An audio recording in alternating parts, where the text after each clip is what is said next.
Hello friends, नमस्ते प्रणाम। हमारे चैनल में आप सभी फ्रेंड्स का स्वागत है। तो हम लोग बहुत ही प्यारा छठ पूजा गीत लेकर आए हैं।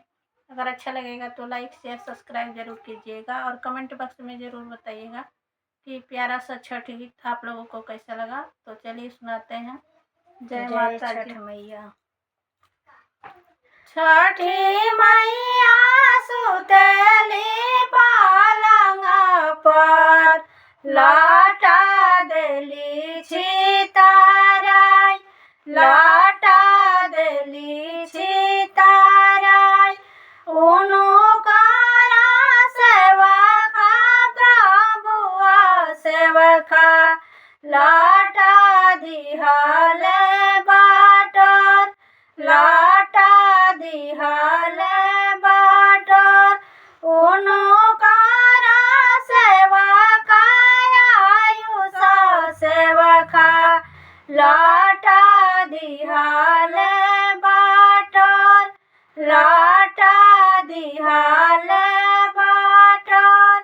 जुगा जुगा जिया हो बालकवा, सेवा करी हमार, सेवा करी हमार।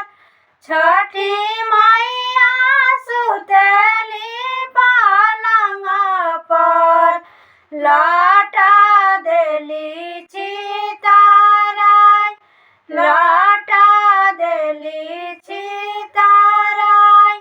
उनुकरा तिवारी बिमला बेटी, छठी माई के करेली सिंगार, छठी माई के करेली सिंगार। उनुकरा तिवारी गुड़िया बेटी, छठी माई के करे